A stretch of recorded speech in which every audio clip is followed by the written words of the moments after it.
Friends, आज हम chapter 11 जो है 11वां अध्याय है, इसमें इंपॉर्टेंट लगाएंगे। और फ्रेंड्स, आप ये भी जानते हैं कि हम जितने भी पहले वीडियोस बनाए थे, पहले चैप्टर्स के जितने भी वीडियोस बनाए थे, उन वीडियोस में हम इंपॉर्टेंट लगाने के साथ साथ हम जो है चैप्टर में से भी कुछ अंडरलाइन करते हैं, ताकि उन्हीं को ही अंडरलाइन करके उन्हीं को ही समझ एक्सरसाइज और एग्जाम्पल्स में से सॉल्व करने में हमें आसानी होगी। तो चलिए फ्रेंड्स, हम स्टार्ट करते हैं। आज का चैप्टर 11 है, अध्याय 11 है, जिसका नाम है सीधा और प्रतिलोम समानुपात। इंग्लिश में इसको कहते हैं direct and inverse proportions. Direct and inverse proportions, directly proportional हम बोलते हैं और इनवर्सली प्रोपोर्शनल बोलते हैं। इसमें दो तरीके से हम सॉल्व करते हैं, यानी कि सीधा समानुपात में होगा या फिर उसका प्रतिलोम समानुपात यानी व्युत्क्रम के फॉर्म में होगा। ओके, यानी 1/, के रूप में होगा। इस तरीके से हम सॉल्व करेंगे। तो चलिए फ्रेंड्स, स्टार्ट करते हैं। तो यहाँ पर लिखा हुआ है सबसे पहले भूमिका। यहाँ पर लिखा हुआ है फ्रेंड्स सबसे पहले भूमिका। इंग्लिश में यहाँ पर लिखा हुआ है इंट्रोडक्शन, और भूमिका में यहाँ पर लिखा हुआ है कि मोहन खुद अपने स्वयं के लिए और अपनी बहन के लिए चाय बनाता है। जब वो चाय बनाता है तो वो 300 ml तो लेता है पानी, 300 ml पानी लेता है, 2 चम्मच चीनी लेता है, यानी कि 300 ml जो है वाटर लेता है, 2 स्पून ऑफ शुगर लेता है, और इसके अलावा 1 स्पून जो है वो लेता है टी लीव्स। ओके, चाय पत्ती लेता है। और इसके अलावा सबसे लास्ट में चाय बनाने के लिए हमारे को ज़रूरत होती है दूध की, तो 50 ml जो है वो मिल्क लेता है, दूध लेता है। ये तो था उनके 2 जनों के लिए, खुद के लिए और उसकी खुद की बहन के लिए। लेकिन जब यहीं पर हमारे को पूछा जाता है कि अब जो है उसको 2 जनों के लिए नहीं 5 जनों के लिए बनाना है। 5 जनों के लिए बनाने का मीनिंग ये है कि 2 जनों के लिए तो ये चीज़ों की रिक्वायरमेंट थी, इन सब चीज़ों की रिक्वायरमेंट थी, लेकिन 2 जनों के लिए तो इन चीज़ों की रिक्वायरमेंट थी। जब 5 जनों के लिए चाहिए, तो 5 जनों के लिए चाहिए, यानी कि जो 2 है, इस 2 का 2.5 गुना 5 होता है, यानी कि जो 2 है इस 2 का 2.5 गुना, यानी 2.5 गुना जो है 5 होता है, यानी कि इसका 2.5 गुना करेंगे तब हमारे इसका आंसर आ जाएगा। तो चलिए फ्रेंड्स, ये हम आगे वापस आ जाएगा, इसको हम बाद में देख लेंगे सॉल्व करते हुए। फिर हम आगे चलते तो यहाँ पर लिखा हुआ है 2 विद्यार्थी किसी सभा के लिए कुर्सियाँ व्यवस्थित करने में 20 मिनट का समय लगाते हैं। इसी कार्य को करने में 5 विद्यार्थी कितना समय लेंगे? If 2 student take 20 minutes to arrange chairs for an assembly, then how much time would 5 students take to do the same job? Okay, तो ये भी सेम चीज़ होगी कि जो यहाँ पर ये 2 स्टूडेंट जो है कुर्सियाँ अरेंज करने के लिए 20 मिनट लगा रहे हैं। तो अब ये 5 स्टूडेंट है, स्टूडेंट ज़्यादा हो गए तो समय लगेगा कम, टाइम लगेगा कम। तो ये हमारे प्रतिलोम समानुपात में आ जाएगा। इस तरीके के क्वेश्चन जो है हमारे इस चैप्टर में होंगे। ओके, और ये हमारे डेली लाइफ में देखने के लिए एक राशि में परिवर्तन होने से ऑटोमेटिक दूसरी राशि में परिवर्तन हो जाएगा। तो फ्रेंड्स, यहाँ पर आप अंडरलाइन लगा दीजिए। यहाँ पर अंडरलाइन लगाना है कि एक राशि में परिवर्तन होने से दूसरी राशि में भी परिवर्तन हो रहा है। ओके फ्रेंड्स, इंग्लिश मीडियम वालों के लिए भी यहाँ पर लिखा हुआ होगा, we need to see variation in one quantity bringing in a variation in the other quantity. इस तरीके से आपके कुछ लिखा हुआ होगा। अब मेन हम लोग थोड़ा सा ब्रीफली देख रहे हैं, ऐसा देखने से हमारे को थोड़ी सी जानकारी हो जाएगी कि चैप्टर किसके रिगार्डिंग है। देखिए फ्रेंड्स, कुछ चीज़ें यहाँ पर लिखी हुई है, ये यहाँ पर इस पूरे पोर्शन में देखिए फ्रेंड्स, कुछ चीज़ें यहाँ पर लिखी हुई है इस पूरे पोर्शन में। इन 4 चीज़ों पर आप ध्यान दीजिए। क्या लिखा हुआ है? पहले नंबर पे लिखा हुआ है यदि खरीदी गई वस्तुओं की संख्या में वृद्धि होती है तो कुल मूल्य में ऑटोमेटिक वृद्धि होगी। ओके, इंग्लिश मीडियम वालों के लिए भी यहाँ पर लिखा हुआ होगा if the number of articles purchased increases the total cost also increases. फिर इसके अलावा आपके सेकंड नंबर पे भी लिखा हुआ है, यहाँ पर सेकंड नंबर पर क्या लिखा हुआ है? ये वाला सेकंड नंबर है। इस सेकंड नंबर पर लिखा हुआ है बैंक में जितनी धनराशि अधिक जमा की जाएगी तो ब्याज भी उतना अधिक मिलेगा। Okay, more the money deposited in the bank more is the interest earned. इस तरीके से आपके लिखा हुआ होगा। थर्ड नंबर पे देखिए, अभी तक तो ये दोनों चीज़ें जो है, एक तो ये वाली फर्स्ट और एक ये सेकंड, ये दोनों चीज़ें जो है समानुपात वाली है। अब होगी प्रतिलोम समानुपात, यानी कि व्युत्क्रम वाली होगी। ओके, इन्वर्सली प्रोपोर्शन वाली होगी। अब देखिए आप थर्ड नंबर पे क्या लिखा हो, जब किसी वाहन की चाल बढ़ रही है, ओके, चाल में वृद्धि होती है तो उसी दूरी को तय करने के लिए जो है समय कम लग जाएगा। हमारे को उसी डिस्टेंस को तय करना है तो ऑटोमेटिक समय कम लगेगा क्योंकि चाल बढ़ जाएगी। इंग्लिश मीडियम वालों के लिए भी यहाँ पर लिखा हुआ होगा as the speed of a vehicle increases the time taken to cover the same distance decreases. इसके अलावा यहाँ पर फोर्थ नंबर पर भी लिखा हुआ आपके कि दिए हुए कार्य को करने के लिए जितने अधिक व्यक्ति काम करेंगे तो उतना ही उस काम को पूरा करने में समय कम लगेगा। For a given job more the number of workers less will be the time taken to complete the work. इस तरीके से आपके लिखा हुआ है, यानी कि अगर आप कोई चीज़ ज़्यादा खरीदोगे तो पैसा ज़्यादा देना पड़ेगा, बैंक में ज़्यादा पैसा जमा कराओगे तो ब्याज उतना ही ज़्यादा मिलेगा। ये दोनों तो आपके सीधा समानुपात में आएगा। ओके, और अगर आप को सेम डिस्टेंस तय करनी है, सेम दूरी तय करनी है, स्पीड बढ़ाएंगे तो टाइम कम लगेगा। और अगर आप कोई कम व्यक्ति काम कर रहे हैं, ठीक है, कम व्यक्ति काम कर रहे हैं, उसी काम को ज़्यादा व्यक्ति करेंगे तो उसमें टाइम कम लगेगा। तो ये आ जाएगा आपके प्रतिलोम समानुपात में। ओके, इसलिए इस चैप्टर का नाम है direct and inverse proportions. Okay, directly proportional होंगे, बढ़ने से बढ़ेगा, और इनवर्सली प्रोपोर्शन में क्या होगा? बढ़ने से घट जाएगा। ओके फ्रेंड्स, तो चलिए अब हम मेन काम अब हमारा है, यहाँ पर लिखा हुआ है, यहाँ पर देखिए सीधा समानुपात। सीधा समानुपात में देखिए 1 किलो चीनी, सीधा समानुपात में देखिए 1 किलो चीनी का मूल्य 18 रुपये, यानी कि 1 किलो जो शुगर है उसका जो प्राइस क्या है 18 रुपीज़, क्या है 18 रुपीज़। तो 3 किलो चीनी, तो 3 किलो शुगर का मूल्य क्या होगा, तो 3 किलो शुगर का मूल्य क्या होगा 18 या 54, इसका 3 गुना हो जाएगा। ठीक है, इंग्लिश मीडियम वालों के लिए भी आपके कुछ लिखा हुआ होगा। सपोज कीजिए लिखा हुआ है if the cost of 1 kg sugar is 36 rupees, यानी 36 रुपये हैं, तो फिर अब what would be the cost of 3 kilo sugar, तो इसका 36 का 3 टाइम्स हो जाएगा, 3 बार इसका मल्टीप्लाई हो जाएगा। ओके फ्रेंड्स, इस तरीके से आपको थोड़ा सा इसको देखना है, स्टडी करना है। इसी तरीके से हमारे को और भी 5 kg है, 8 kg है, जितना भी हमारे को चाहिए उसके अकॉर्डिंग आप ब्रीफली देख लेना। ओके फ्रेंड्स, हम आगे चलते हैं, तो आगे यहाँ पर एक इंडेक्स आएगी, ये वाली इंडेक्स। ये वाली इंडेक्स में भी आपको हम जब सॉल्व कराएंगे तब कंप्लीट सॉल्व कराएंगे, आप तो सीधा इसको अंडरलाइन कर लीजिए, इस पूरे पोर्शन को थोड़ा सा आप स्टडी करना। यानी कि सीधा या प्रत्येक समानुपात, डायरेक्ट प्रोपोर्शन क्या है, डायरेक्ट प्रोपोर्शन जो होता है सीधा या प्रत्येक समानुपात जो है इसको अनुक्रमानुपाती भी कहते हैं, डायरेक्टली प्रोपोर्शनल भी कहते हैं। ओके फ्रेंड्स, हम आगे चलते हैं, तो आगे यहाँ पर लिखा हुआ आपने जो है चैप्टर हमारा स्टार्ट हुआ था, तो वहाँ पर हमारा क्वेश्चन था मोहन वाला क्वेश्चन था, मोहन खुद के लिए खुद की बहन के लिए चाय बनाता है, वही एज इट इज़ क्वेश्चन यहाँ पर आ गया। ये यहाँ पर एरो की जगह आप देख लीजिए, प्रत्यक्ष या सीधा या डायरेक्टली प्रोपोर्शनल, आप कुछ भी कह सकते हैं, सीधा समानुपात या अनुक्रमानुपात, कुछ भी कह सकते हैं। तो वही चीज़ है कि मोहन जो है ये हमारे, इसको फ्रेंड्स मैं सॉल्व करवा देता हूँ। इसमें आपकी क्वेश्चन लिखा हुआ था, जो चैप्टर स्टार्ट हुआ था इंट्रोडक्शन या भूमिका में, कि मोहन जो है खुद के लिए और खुद की बहन के लिए चाय बनाता है, यानी कि 2 मेंबर थे, इन 2 मेंबर के लिए चाय, यानी कि 2 मेंबर थे, अब 2 मेंबर थे उनके लिए चाय बन रही है, तो वाटर कितना है, पानी कितना है, तो पानी है 300 ml, 300 मिलीलीटर। लेकिन अब वो कह रहे हैं कि 5 व्यक्तियों के लिए चाय बनानी है, तो 5 व्यक्तियों के लिए चाय बनानी है, मतलब इसको मल्टीप्लाई करना है 2.5 से, यानी कि 2.5 से गुणा करेंगे, 2 को 2.5 से गुणा करेंगे ना तो ये पूरा 5 आ जाएगा। ओके 5 आ जाएगा, 2 को 2.5 से गुणा करेंगे तो 5 आ जाएगा। ओके, तो 2.5 जो है 2.5 है, इसको हम 5/2 लिख सकते हैं, 5/2 लिख सकते हैं। यानी कुल मिला के कहने का मीनिंग ये है कि जो 2 मेंबर थे, इन 2 मेंबर को 5/2 से गुणा करेंगे, मल्टीप्लाई करेंगे 5/2 से, तो 2 से 2 कैंसिल हो जाएगा और ये 5 आंसर आ जाएगा। कहने का मीनिंग ये है कि 2 मेंबर के लिए अभी तक चाय बना रहे थे, जब हम चाय को बना रहे थे तो चाय बनाते हुए हमारे को 2 मेंबर के लिए जो जो रिक्वायरमेंट थी, जो जो ज़रूरत थी, वो तो हमारे को दे रखी है। अब हमारे को क्या चाहिए 5 मेंबर के लिए, 5 मेंबर्स के लिए, तो 5 मेंबर के लिए देखिए 2 जनों के लिए, 2 मेंबर्स के लिए 300 ml पानी चाहिए था, 300 ml, तो 5 जनों के लिए कितना चाहिए, तो 5/2 कर दीजिए आप, 300 इंटू 5/2, तो ये आपके आ गया वाटर जो है, पानी जो है वो आ जाएगा आपके 750 ml, 750 ml, ये तो हमारे वाटर का आ गया।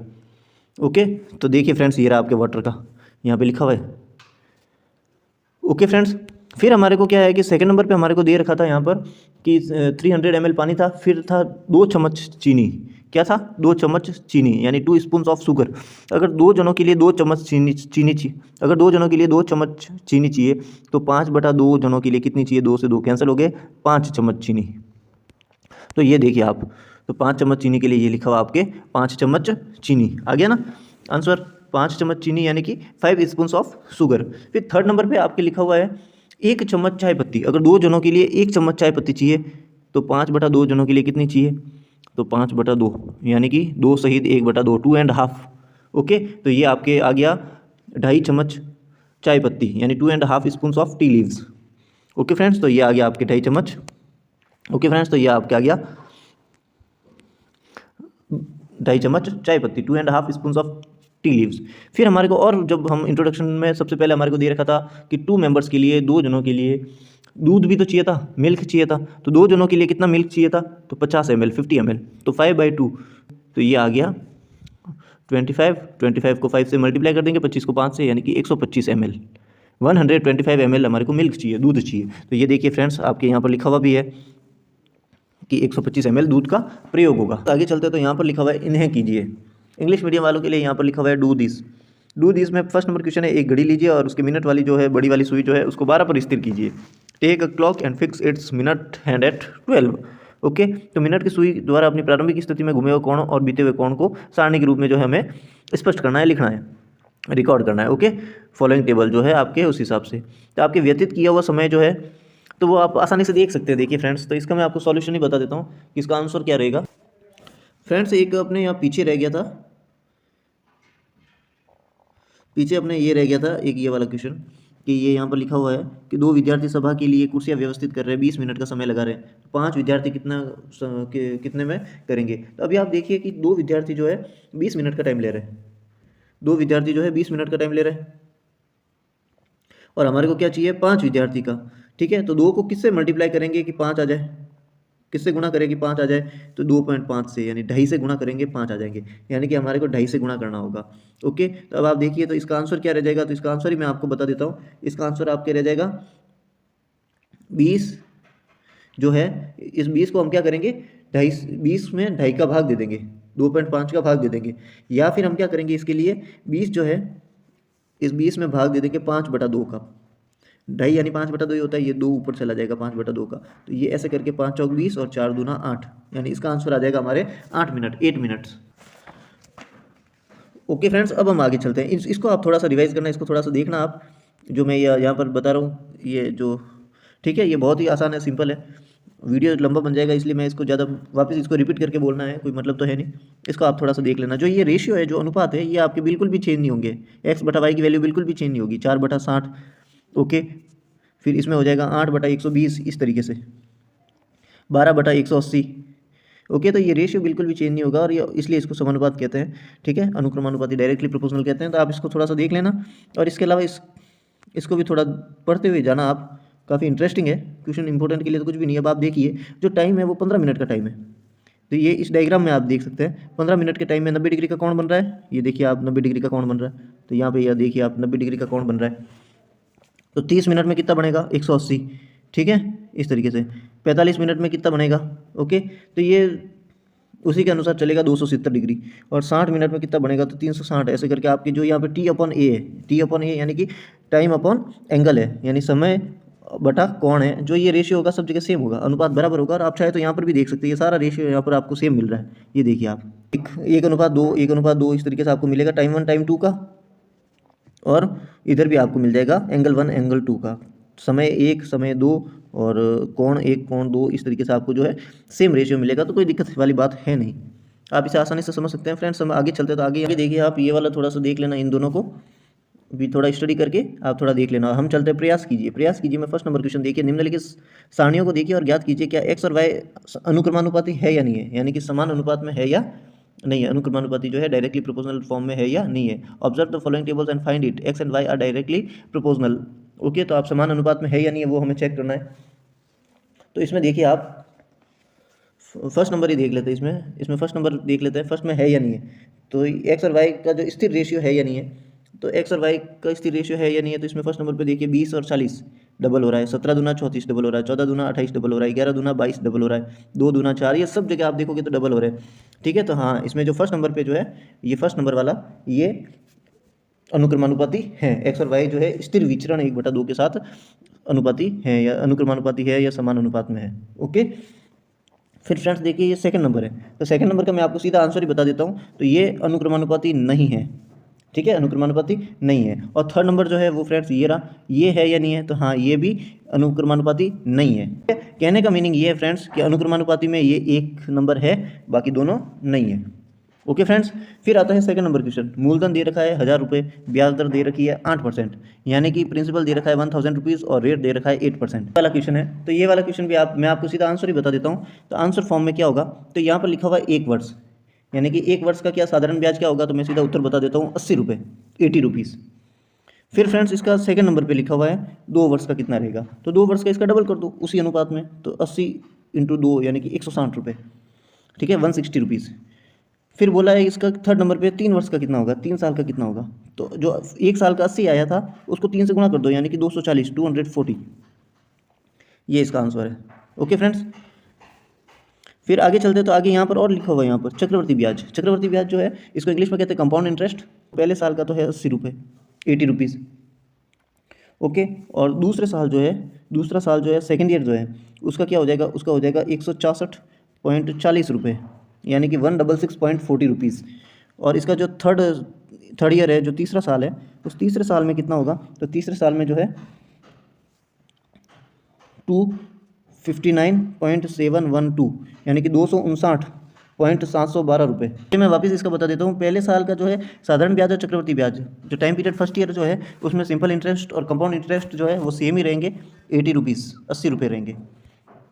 फिर ये सेकंड ईयर जो है, दूसरा साल है, सेकंड ईयर जो है उसमें साधारण ब्याज और चक्रवृद्धि ब्याज जो है सिंपल इंटरेस्ट और कंपाउंड इंटरेस्ट चेंज हो जाएंगे, अलग अलग हो जाएंगे। ओके, तो उसका सिंपल इंटरेस्ट जो साधारण ब्याज है वो तो हो जाएगा 160, और जो कंपाउंड इंटरेस्ट चक्रवृद्धि ब्याज है वो हो जाएगा 166.40, ₹166.40।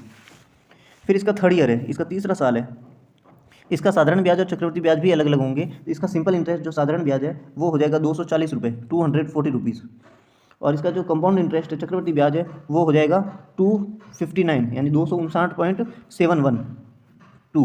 ओके, तो ₹259.712, ₹259.712, ये इस तरीके से होगा।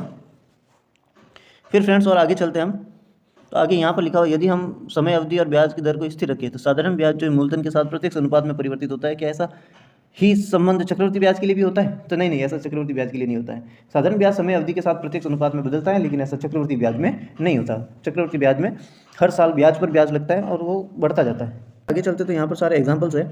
एग्जाम्पल नंबर 1 और एग्जाम्पल नंबर 2, इन दोनों को आप इंपोर्टेंट लगा दीजिए, उदाहरण नंबर 1 और उदाहरण नंबर 2। फ्रेंड्स हम आगे चलते हैं, तो आगे यहाँ पर देखिए आप, आगे यहाँ पर लिखा हुआ है उदाहरण, आगे यहाँ पर लिखा हुआ उदाहरण नंबर 3 और उदाहरण नंबर 4, एग्जाम्पल 3 और एग्जाम्पल 4, ये भी इंपॉर्टेंट है। और फ्रेंड्स हम आगे चलते हैं तो यहाँ पर आएगा एग्जाम्पल नंबर 5, उदाहरण नंबर 4 और उदाहरण नंबर 5, उदाहरण 4 और 5। एग्जाम्पल्स लगभग सारे इंपॉर्टेंट है। अब हमारा मेन काम जो है वो प्रश्नावली में इंपॉर्टेंट लगाने का। प्रश्नावली 11.1 एक्सरसाइज 11.1 में जो इंपॉर्टेंट लगाने के लिए सबसे पहले क्वेश्चन जो है वो क्वेश्चन नंबर 4, सवाल नंबर 4, ये इंपॉर्टेंट है। नंबर 4 क्या कह रहा है, किसी सॉफ्ट ड्रिंक फैक्ट्री में एक मशीन 840 बोतलें 6 घंटे में भरती है। इंग्लिश मीडियम वालों के लिए यहाँ पर लिखा हुआ होगा आपके कोई, मशीन इन सॉफ्ट ड्रिंक फैक्ट्री फिल्स 840 बॉटल्स इन 6 आवर्स, इस तरीके का आपका क्वेश्चन होगा। तो ये चौथा नंबर जो है, इस चौथे नंबर का मैं सीधा आपको आंसर ही बता देता हूँ। इसका सीधा आंसर क्या होगा फ्रेंड्स, तो इसका हमारे को पूछा है 5 घंटों में कितनी बोतलें भरेगी, यही पूछा है कि 5 घंटों में कितनी बोतलें भरेगी। तो 5 घंटों में बोतलें भरेगी 700, कितनी भरेगी 700, तो इसका आंसर रहेगा 700 बोतलें। फिर उसके बाद में इंपॉर्टेंट लगाने के लिए है फ्रेंड्स क्वेश्चन नंबर 7, सवाल नंबर 7। मान लीजिए 2 किलोग्राम चीनी 9 × 10⁶ क्रिस्टल है, ये वाला क्वेश्चन है। Suppose 2 kilogram of sugar contains 9 × 10⁻⁶ how many sugar crystals are there in 1.5 kg of sugar, second 1.2 kg of sugar. इस तरीके का क्वेश्चन है जो क्वेश्चन नंबर 7 है। तो इसके मैं आपको सीधा आंसर ही बता देता हूँ। इसका जो फर्स्ट नंबर क्वेश्चन है, ठीक है, फर्स्ट नंबर का आंसर क्या रहेगा, फर्स्ट नंबर का आंसर रहेगा 2.25 × 10⁻⁷ 2.25 × 10⁻7 क्रिस्टल, हाँ, आगे आपको क्रिस्टल भी लिखना है। ओके फ्रेंड्स, तो क्रिस्टल्स, फिर आपके इसी का सेकंड नंबर क्वेश्चन है, उसका आंसर क्या रहेगा, 1.2 किलोग्राम चीनी में क्या रहेगा, 1.2 किलोग्राम चीनी में, तो इसका आंसर रह जाएगा 5.4 × 10⁻⁶, 5.4 × 10⁻⁶ क्रिस्टल। ओके फ्रेंड्स, ये इस तरीके के इसके दोनों आंसर ये रहेंगे। फिर उसके बाद में फ्रेंड्स इसका नेक्स्ट क्वेश्चन देखते हैं, नंबर जो है क्वेश्चन नंबर 10, ये इंपॉर्टेंट है। माल से लदा हुआ एक ट्रक 25 मिनट में 14 किलोमीटर चलता है। अ लोडेड ट्रक ट्रेवल्स 14 किलोमीटर इन 25 मिनट्स। ओके, ये वाला क्वेश्चन है। चाल तो वही रहे, 5 घंटे में कितनी दूरी तय करेगा। स्पीड जो है, स्पीड इंग्लिश मीडियम वालों के लिए भी आप सुन लीजिए, ऐसा कुछ लिखा हुआ होगा आपके, if the speed remains the same how far can it travel in 5 hours, 5 घंटे में कितनी दूरी तय करेगा। तो ये फ्रेंड्स इसका मैं आपको सीधा आंसर ही बता देता हूँ। इसका 5 घंटे में कितना दूरी तय करेगा, तो कितनी दूरी तय करेगा, वो रहेगा 168 किलोमीटर, 168 किलोमीटर, ये इसका आंसर रहेगा। तो आगे यहाँ पर देखिए आप, यहाँ पर लिखा हुआ है सीधा प्रतिलोम अनुपात। प्रतिलोम अनुपात को इंग्लिश में कहते हैं इन्वर्स प्रोपोर्शन। डायरेक्टली प्रोपोर्शनल तो था, हमारा हो गया था, अब है इन्वर्सली प्रोपोर्शनल। इन्वर्स प्रोपोर्शन में क्या होगा कि अब देखिए आप, जब कोई भी आपकी 2 राशियाँ ले ली, ठीक है, और आपस में वो बदलती है, यानी कि बदलेगी कैसे, एक राशि बढ़ेगी तो दूसरी राशि कम होगी, इसलिए इसको इन्वर्सली प्रोपोर्शनल कहते हैं। एक में कमी होने पर दूसरी बढ़ेगी, या दूसरी में कमी हो पर पहली बढ़ेगी, या पहली में कमी होगी तो दूसरी बढ़ेगी, या पहली बढ़ेगी तो दूसरी में कमी होगी, इस तरीके से। ओके फ्रेंड्स, जैसे कि कुछ भी हो सकता है, हम कोई काम को कर रहे हैं और अगर आदमी बढ़ा दे, अधिक व्यक्ति को लगा दे, तो काम कम समय में पूरा होगा। Okay, for example as the number of workers increase, time taken to finish the job decreases. Okay, तो टाइम कम लग जाएगा, इस तरीके से आपके ऑटोमेटिक हो जाएगा। जो चाल है वो 3 है, ठीक है, जो स्टेप है 3 ले रहा है, वो 3 किलोमीटर प्रति घंटा की चाल से चल रहा है। अगर वो स्पीड डबल कर रहा है, तो टाइम ऑटोमेटिक हाफ हो जाएगा। ये देख लीजिए 30 to 15 यानी 30 से 15 हो गया। अगर स्पीड डबल कर दी तो टाइम आधा हो गया। इस तरीके से होगा, इस तरीके से होगा। ओके फ्रेंड्स, तो इसको आप थोड़ा सा स्टडी करना, बाकी कोई बड़ी बात है नहीं। आप इसको थोड़ा सा, और ये जो लिखा हुआ है इसको भी आप अंडरलाइन कर लेना। प्रतिलोम अनुपात क्या है, प्रतिलोम अनुपात यानी कि इन्वर्स प्रोपोर्शन क्या है, इसको भी थोड़ा आप स्टडी करना। जब हम सॉल्व करवाएंगे तो ऑटोमेटिक हम इन चीज़ों को, सब चीज़ों को लेके चलेंगे। फिलहाल के लिए टाइम ज़्यादा स्पेंड हो जाएगा और वीडियोस काफ़ी लंबे बढ़ रहे हैं। कोई स्टूडेंट्स इतना देख भी नहीं पा रहा है, कंटिन्यूसली इतना नहीं देख पा रहा है, क्योंकि हर चैप्टर के इतने वीडियो लंबे बन रहे हैं। इसलिए मैं सीधे क्वेश्चन ही बता रहा हूँ, क्योंकि एग्जाम के टाइम में स्टूडेंट जो है प्रेफर करते हैं सीधे क्वेश्चन को देखते हैं, बीच बीच की बातों को वो वैसे भी सुनना पसंद नहीं करते हैं। इसलिए मैं ये जब सॉल्व होंगे तब बताऊंगा। चलिए फ्रेंड्स आगे चलते, तो आगे देखिए आप यहाँ पर लिखा हुआ है प्रयास कीजिए। क्या लिखा हुआ, प्रयास कीजिए।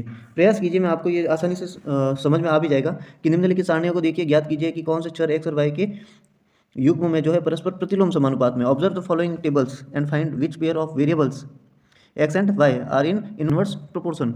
इनवर्स प्रोपोर्शन में क्या होगा कि आपके कौन कौन सा है। तो सबसे पहले देखिए फर्स्ट नंबर है या नहीं है, तो फर्स्ट नंबर तो आपके नहीं है, फर्स्ट नंबर नहीं है। फिर चलिए आपके सेकंड नंबर ये वाला इंडेक्स, ये वाला है या नहीं है, तो यस ये वाला है। ये इन्वर्स प्रोपोर्शन में आपको मिल जाएगा, यानी कि इन्वर्स प्रोपोर्शन यानी कि परस्पर व्युत्क्रमानुपाती है।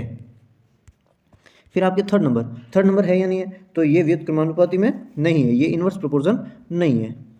ओके फ्रेंड्स, और आपके, और इसको थोड़ा सा देख लेना, इसको दो राशियाँ एक्स और वाई सीधे समानुपात में है, यानी कि अनुक्रमानुपाती होती है। तो एक्स समानुपाती वाई, दो राशियाँ एक्स और वाई में प्रतिलोम समानुपात में है, यानी व्युत्क्रमानुपाती होती है। तो एक्स जो है समानुपाती 1/y हो जाएगा। ये वाला आपके इंग्लिश मीडियम वालों के लिए भी लिखा हुआ है कि when two quantities x and Y are in direct proportion और vary directly they are also written as x directly proportional to y. When two quantities x and y are in inverse proportion or very inversely, they are also written as x proportion 1/y.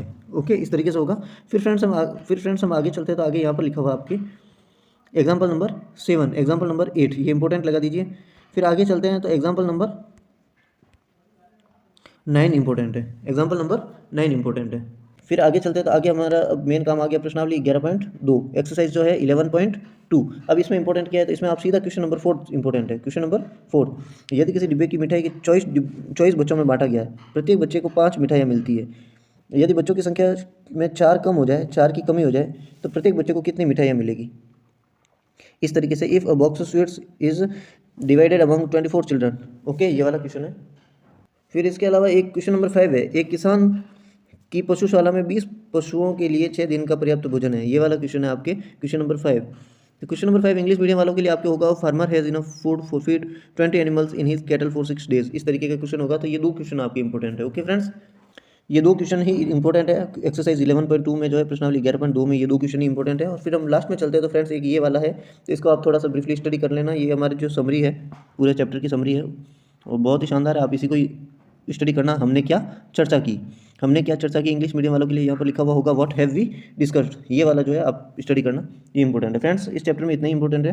बाकी हम जो next chapter होगा अध्याय 12 जो होगा गुणनखंडन, okay, जो गुणनखंड जो है फैक्टर्स वाला होगा, ये हम नेक्स्ट वीडियो में देखेंगे। फ्रेंड्स, अगर आपको वीडियो पसंद आया तो लाइक कीजिए, सब्सक्राइब कीजिए, और अपने फ्रेंड्स जितने भी हमको शेयर भी कीजिए। अगर आप चैनल पर फर्स्ट टाइम विजिट कर रहे हैं, पहली बार अगर आप इस चैनल पर हैं, तो सब्सक्राइब भी कीजिए।